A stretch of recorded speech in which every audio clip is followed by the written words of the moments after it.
Okay, guys, in this video, I'm going to talk to you about upselling, cross-selling, and cancel saving. And these are three topics that, at the outset, when you just hear it, they don't sound like they're really connected by very much. They sound like they're maybe very different topics. But the truth is, there's a tremendous amount of overlap between them. And that's why I wanted to combine them all into this one video where I could give you guys some quick tips and an overview of the topic. So anyway, let's start.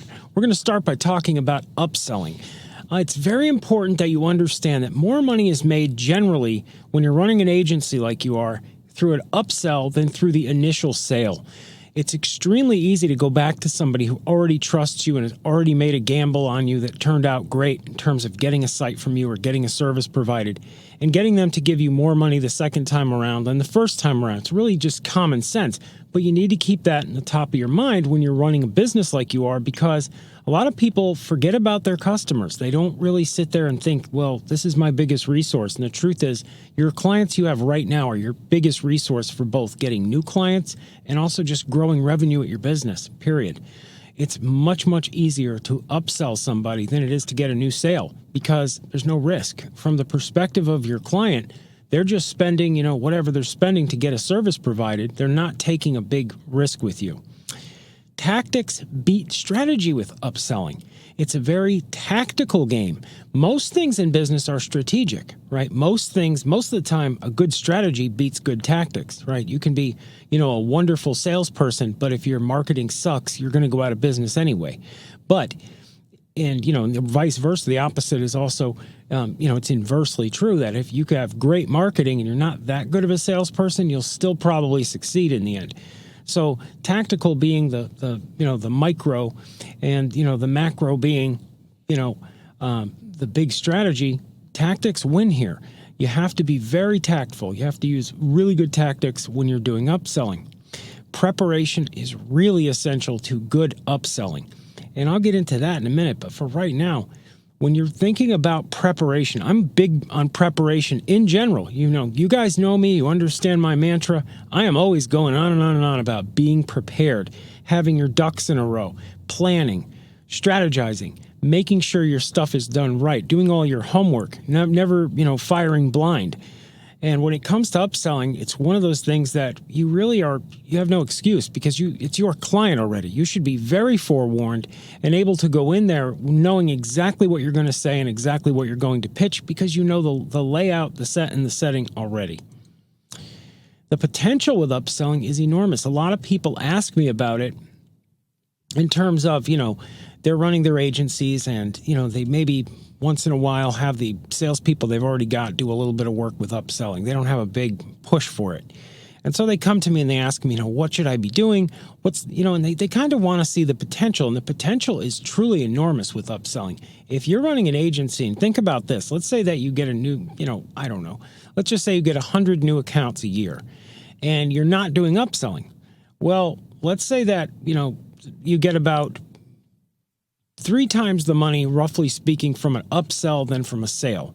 So if in 2 years' time, you can do the math there that you're losing the equivalent of what? You're basically functioning on a quarter of the sales, the quarter of the revenue, then you should, so without any growth in sales, just adding upselling, if you're upselling at a very reasonable rate and you're getting 2, 3, 4 times the money per upsell, you can do the math. You're losing a lot of money. My math's a little fuzzy there, but you get the point. And when we've polled agencies, and I've looked at a lot of different stats here in a lot of different industries too, not just in this one, basically agencies over time, like say a mature agency that's 5 years old and they've got their market established and everything is, kind of stable. They mostly run on upsells. And referrals. Referrals also kind of go hand in hand with upselling too, because, your existing clients will give you referrals to other sales and you're not paying for that. So that's like free sales there, no marketing necessary. And then of course the upsells, you're not really paying for marketing there either. So it's very easy to see where agencies eventually become, businesses that run on upselling. And, of course, these are sales you don't pay for. It's pure profit. And the potential is, of course, pretty huge, when you think about it. I've seen agencies that never pursued this. And I've seen those same agencies change and start to pursue a strategy of, going out and working on the existing client base and trying to upsell them. And the companies literally transform because they go from, a huge marketing budget, and, they're sitting there constantly stressing a marketing budget and getting that budget to work out where they can, go and focus on sales and get X amount of sales. So they look at it in terms of, okay, I spend X percentage of my business is gross and I get X back in marketing in the form of the revenue from selling. And, they're really tight ships. They run very, thin margins. Those margins can turn completely around when you factor in upselling. Now, I'm not saying you have thin margins because obviously, for those of you who are part of the Rocket Driver Partner Program, you have massive margins on each sale. You don't even have to, really, you can afford to really, depending on your marketing budget, of course, what you're doing there, you can afford to run pretty deeply discounted prices and still make money. That's not true for everybody else. That's especially not true for agencies that do in-house development and have massive overhead costs to pay. So, having said all that, this can be a great way to turn a business around, ultimately. Now, I'm going to talk about upselling websites. And the reason I'm talking about websites, of course, is the Rocket Driver Partner Program. We sell websites. There's a lot of reasons and rationale for why businesses can be upsold. All right, a lot of people ask me, the reason I'm putting this slide in here is people want to know in practical terms, what exactly should I upsell and why should I upsell it? Why would a business that already spent money getting a site built go back and, build a site again? Well, there's a lot of reasons when you think about it. The business might have sold to somebody else. It might have transitioned. Different seasons come within the year. They may want changes there. It's not a total redesign, but it's definitely a modification. Some businesses just want a design reboot. They get new logos done. They do a brand overhaul. Additional new products or services get added. Familiarity and increased use. Businesses that use their sites a lot and are using it as a vehicle for sales on their end are much more prone to take the site seriously and therefore ixnay the design and have it rebuilt multiple times. And then, of course, last but not least, you have client whims. So these are just some common reasons. There are a lot of reasons why redesigns happen. These are just some of the ones that I thought of off the top of my head. But the fact of the matter is, redesigns, it's a common occurrence. It's not something that occurs, very few and far between. It's very common to sell someone a site and 6 months, a year, 2 years later, whatever amount of time later, have them want that thing rebuilt or modifications done to it. Sometimes modifications done really quickly. Now, when and how should you do this? A lot of folks struggle with this. Lots of people, lots of salespeople struggle with going back and asking for more money from someone they already sold. Well, the first thing I say to you is to remember your relationship. This is a relationship-based sale.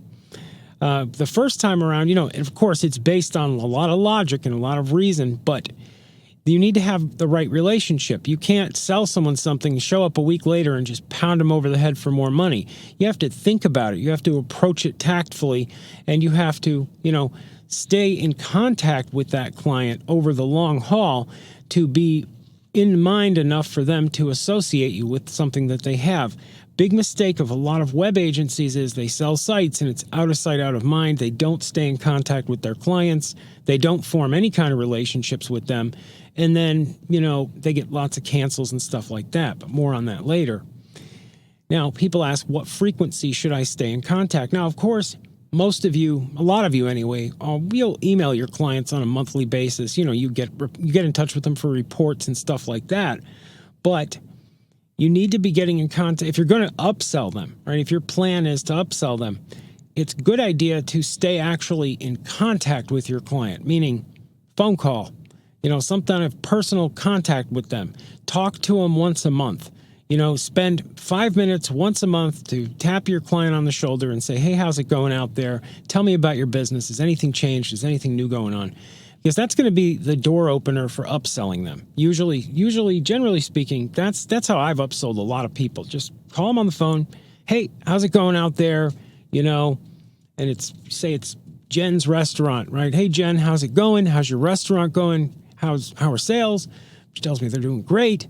Yeah, have you seen the new, I saw you had good reviews on Yelp, whatever, just a little rapport building, a little conversation. And then pretty soon you oftentimes will be talking about, adding a new menu to the site or redoing brochures there or just whatever it is. It could be website based, could be anything, but that opens the door. That relationship, though, has to be maintained. You can't just contact Jen randomly after 6 months and want money.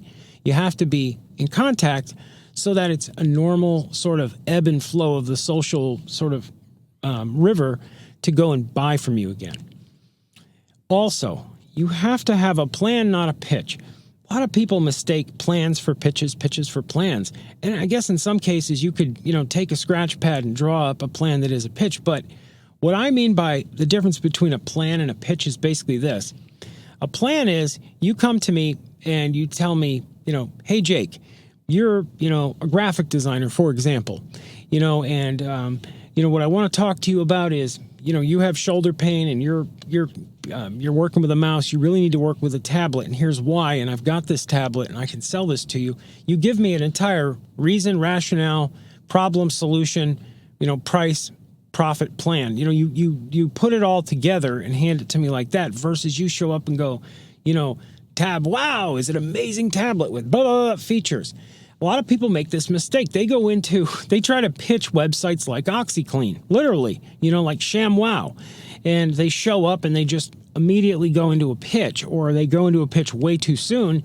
And, it's cheesy, it's overwhelming. Clients don't respond well to it. Make sure that you're tactful about this. This is kind of sales 101 stuff, but I see enough people make the mistake that I had to mention it here. Putting clients' interests first. Like I tell a lot of people, I'm incredibly selfish. That's why I put my clients' interests first. It's literally in my best interest that my clients do really well and that they get great solutions and great products. Because if they don't, what do my clients turn into? They turn into negative reviews, angry, embittered people that badmouth me. It ruins my reputation. It costs me sales in the future. It costs me money. There's just no benefit in it. And when you put your clients' interests first, you'll see that you're not going to sell them things that don't make sense for them to get, right? You're not going to go and tell a business after 6 months, your website's obsolete, let's just get rid of it and sell you a brand new one and just try to hammer them for money just for you to make money. You're not going to do that. You're going to treat them with respect. You're going to treat them in terms of wanting to, help them out and be a benefactor to them.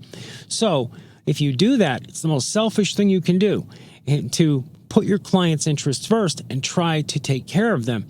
That's part of upselling, right? Is coming to them with something that, a plan to do something that makes sense for them, right?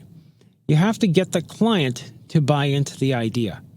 Big part of difference between, not always, but a big difference between conventional like upselling versus conventional selling is this. With selling, you're giving them a brand new idea, usually, right? You're either showing them their website's broken and needs to be fixed, or you're bringing in something brand new. With upselling, you're taking something that exists usually and you're adding onto it. You're getting them to agree to an increase. So you need to make sure they're already happy and satisfied right now, and then you're going to do something more of what you're already doing usually.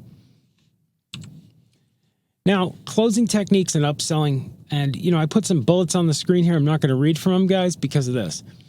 The bottom line is this. A lot of people are very confused when it comes to closing techniques. They look at them as magic bullets, right? Like each closing technique is something that should be used in a vacuum and thrown out like like a cheesy pickup line or something like that.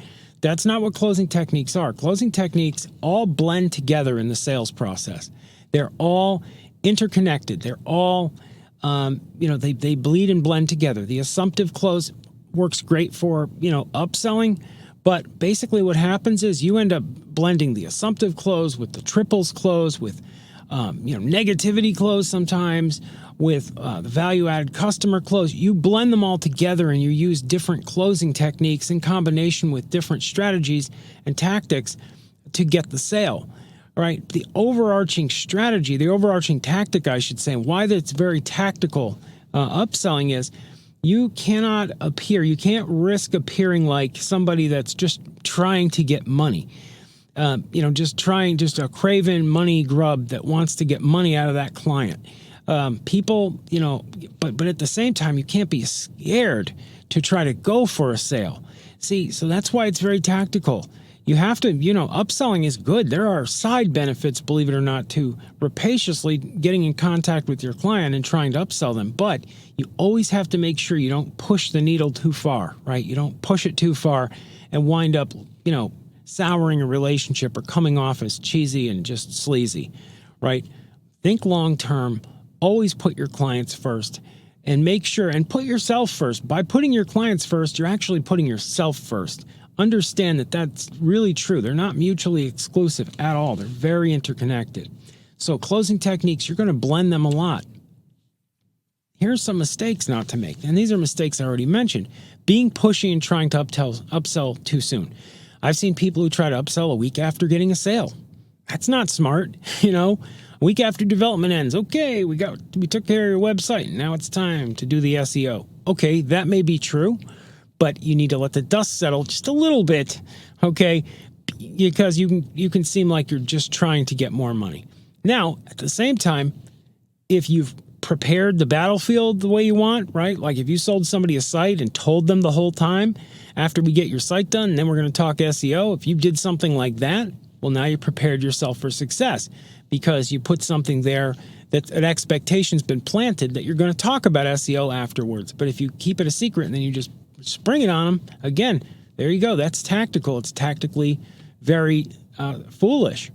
Ignoring client issues. You'll have a client with problems and trying to upsell them while they're angry or upset or having a problem of any kind is not a good recipe for success. Your client needs to be taken care of before you can go and upsell them anything. Not having a reason, rationale, or a plan. Blind selling. Very, very true. You have to have a reason and a rationale to go and make this sale happen, right? You can't come in there and just off the cuff try to shove a service on somebody. You need to come in there with a plan and talk to them about how it's going to work and what's the benefit of it, right? It's really just going through features and benefits, but understanding and putting some thought into that. Not understanding the client's business needs. This is a mistake a lot of people make where they go and they sell somebody. They don't have a clue about why they're selling what they're selling to who. They're just completely ignorant. They just go in there and, try to shove a solution, again, on somebody who may or may not want or need that solution. If you're going to sell somebody, understand who you're selling. And on this note, because I've been accused in the past, people have said, oh, you want me to do all this research and, work is hard. I don't like work, whatever the person's mentality is. I'm not saying to go doing huge research, understanding your client's business, but take 10 minutes to have a conversation with them, understand what it is that's going on at that business, do a 5-minute Google search and read about them, read maybe a little bit about their competitors, have a clue, basically. Now let's talk cross-selling. Cross-selling is in a way connected to upselling, but it's not, right? Upselling generally refers to you selling more of the services that you have. Cross-selling is you selling a service from somebody else in what is usually a non-affiliate manner, right? This is different than white label, mind you, right? White label would be you go to, a print shop and you use them as your development backend and you go and you sell graphic design work to the business, print materials in your name. Cross-selling is where you go to your client, you tell your client, hey, have this, I've got a partnership built, with such and such print shop uptown. They'll give you 10% off. I can handle all the work and we can get this done. It's different than affiliate. Affiliate would be where you hand the client off to that print shop uptown versus having an open relationship that's the print shop that's working with your business, but you getting all the materials and everything over to them, right? You basically making the sale and then paying them, but being transparent about the whole process. I like cross-selling. Locally, I think it's great. Even online, you have white label, right? But generally speaking, it's very great to have, a partnership agreement with a local print shop, because if I go out and I sell a restaurant, why not sell them brochures? Why not sell them, place sets? Why not sell them cards? Why not sell them posters? Why not sell them signs? Why not? Why not? Why not? It's just money that's there when you're selling them a site, you're doing design work, right? Maybe you're going to Fiverr and having their logo redone. And wouldn't it be great from their perspective if they could just buy it all from you instead of having to go to separate businesses? Just makes a lot of sense that if they can just go to you to get all this stuff done. And it's great if you have like a local print shop versus online ones, because the local one, you can see the results, you can check the work, you can bring samples in, you can handle it like that. Is this relevant to everybody? No, because a lot of you guys are not selling locally. You're selling nationally, right? And if you're selling nationally, cross-selling is going to be different for you, right? Cross-selling in your case may just represent you going to Fiverr and getting design work done, or, going and opening an account on a print site and handling that way if you're doing this kind of stuff, if you are. But cross-selling essentially just opens the door for a lot of add-on services without you having to either become an expert in these add-on services or, risking handing the clients off in an affiliate manner to somebody else, or, creating a situation where you're overwhelmed with services. There's certain select things that, really makes a difference. Now, cross-selling can be handled in an affiliate manner, right? You can handle it this way, right? You can go and just say, hey, I'm going to pass you off to such and such business. They're going to handle all your graphic design needs. And, you could work out a deal where you collect 20%, whatever, for making that sale of your own client. It's generally not done that way because there's generally has to be a lot of repartee, a lot of back and forth where, there's going to be edits and there's going to be changes and revisions, and, you're going to want to work with them because they are your client. It's very important that you maintain control when you're cross-selling. You don't just hand clients off where some other business is going to poach them from you. Very important for me to state here, because I'm bringing this whole topic up, you do not need to rush into cross-selling. I just thought it was important to put in this presentation. You can absolutely build a monster agency and never cross-sell anything. But it's something to just keep in mind, because for a lot of you who are running local agencies especially, this is a way to increase revenue very easily, because you've already got a lot of clients that need this stuff done and they're going to somebody to get it done. Why not you? There's a lot of potential here. Obviously, when you're talking about cross-selling, you're already selling to clients nationwide or locally. You know the solutions that they need. Why not find a way to furnish them with these solutions and profit from it? Now, it's going to be a little different locally to nationally, obviously, because locally you can just partner with some business that's in your vicinity to do this. But, also if you're doing this online, you can go and you can create yourself wholesale accounts, and you can go through the process on your own of, getting yourself set up to furnish all this stuff, furnish print materials, furnish graphic design services, furnish all this kind of stuff. You can do this. It's not, crazy to do. Is it going to be as impactful as somebody locally doing this? Well, it's going to be different. Whenever you sell somebody remotely that's far away and you're doing it over the computer, it's different than when you're selling somebody that's in your local vicinity. But because there's such a bigger market, most of you are running nationwide or regional or, big area agencies anyway. So, it's definitely something that really, really can be beneficial. Additional money per sale, there's more money made, and selling websites is great. Add graphics, video production, photography, writing, and things change substantially. They do, because you're not limited to what you can cross-sell. You can cross-sell to your clients anything, right? You sold them a website, great, you're a web agency, but, now you can go and you can come back and say, okay, well, now it's time to sell you some video production. Now it's time to sell you some graphics. Now it's time to get you a blogger. Now it's time to do some social media. You come back with all this different stuff, and over time, these are just a bunch of things you can upsell, and you can upsell without even being the person furnishing the service, right? So it's kind of like affiliate sales, but it's a little bit different. A lot of people ask, what should you sell? Well, there's a ton of stuff out there. I already mentioned a bunch. Graphic design, print materials, writing, editing services, and pretty much anything that makes sense.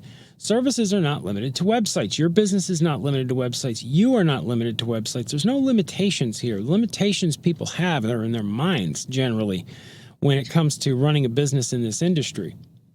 The bigger your vision for your client, the more they will buy from you. And this is true. It really does boil down to vision.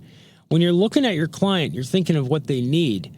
You have to really use your imagination and think, well, what would be relevant for them? And if you go through and you look at their needs and you figure out that, there's a lot of different things that generally are relevant to any given business: video production, photography, graphic design.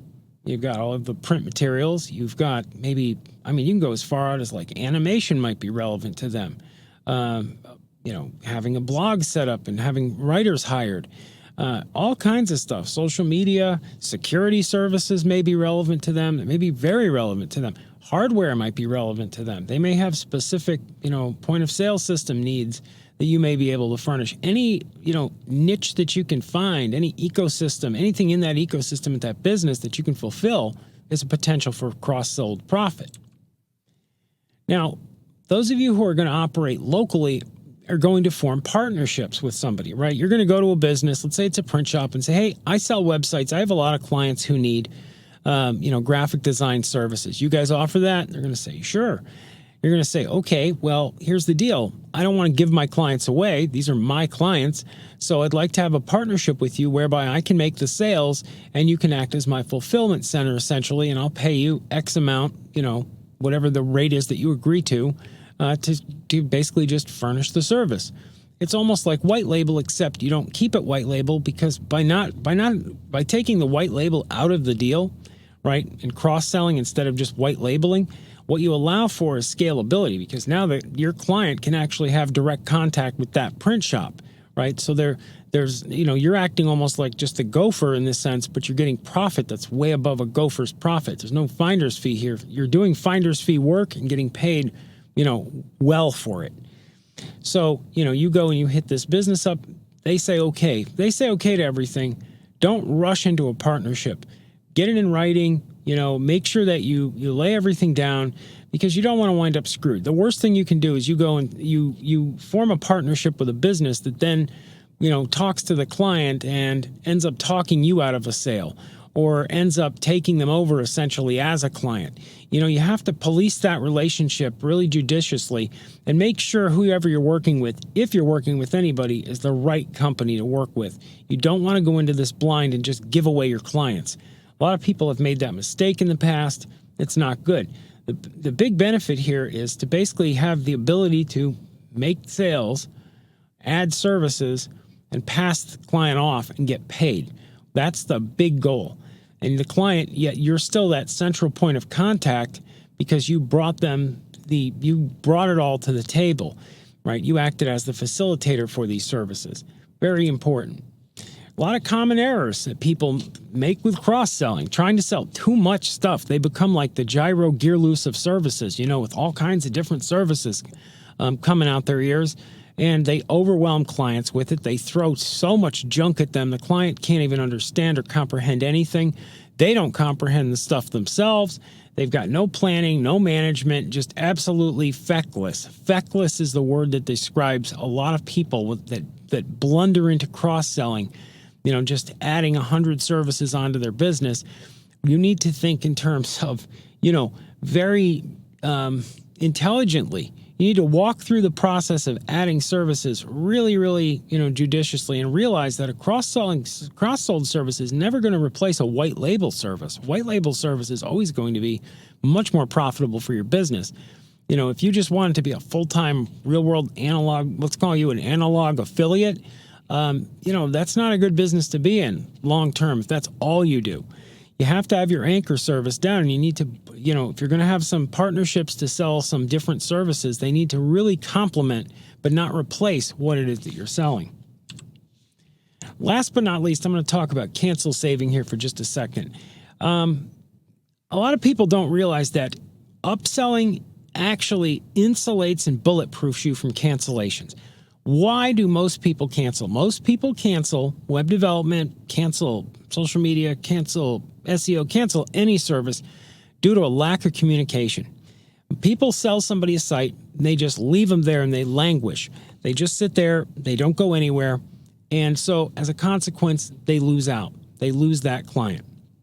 And there's always a reason for a cancellation. It's very important that you keep that reason in mind. Cancels can be calls for help. Understand the big picture thing that you need to do when you talk about cancel saving is get in contact with the client, figure out what's going wrong, offer them, to do your mea culpa, offer them help, do what you can to save the sale. But remember, the easiest way to cancel save is to never have the cancellation in the first place. That is why upselling is crucial. Anyhow, that's going to wrap up this video. I'll see you in the next one.